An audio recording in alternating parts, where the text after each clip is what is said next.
Daniel's fingers hovered over the dusty piano keys, frozen mid-air.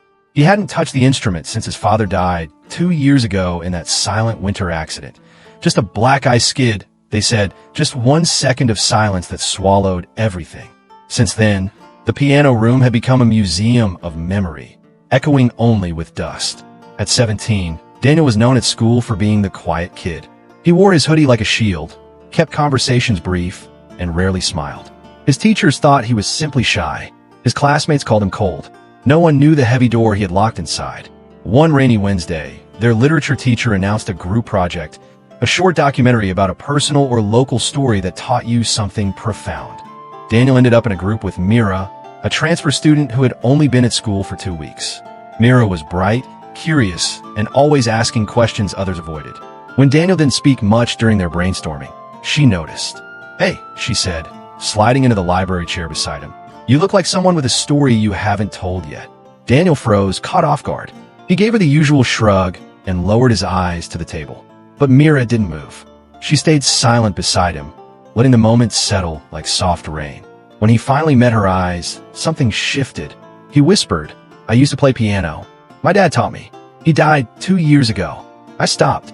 Mira nodded slowly, no pity, just presence. "What if we tell that story? In the project? You don't have to play. Just share it. We'll shape the rest." The idea terrified him, but something in her tone, steady, sincere, nudged open the door he'd locked so tightly. Over the next week, Daniel and Mira began filming in the old piano room.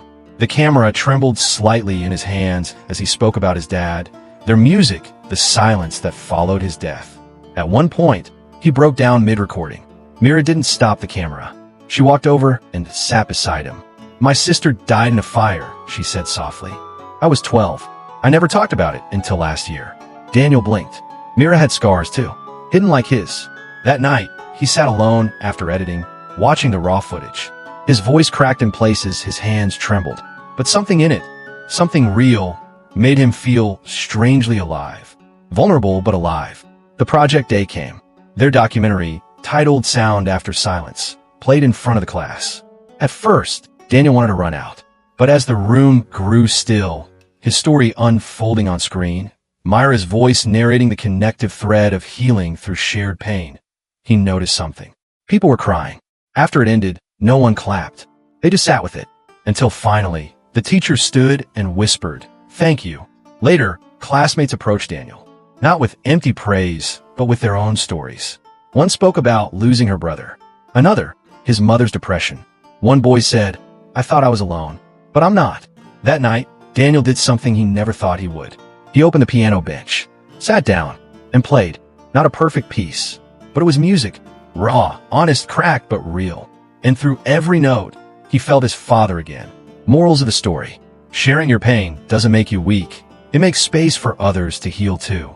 Silence can be heavy, but shared stories break it open with light. Vulnerability is a bridge, not a burden. Everyone has hidden wounds. When we speak, we help others feel less alone. Did this story touch your heart? Don't let it end here. Help others discover the healing power of shared stories. Like the video if it moved you. Comment your favorite moment or a story you've never told anyone before. It might help someone heal. Share this with a friend who needs to know they're not alone.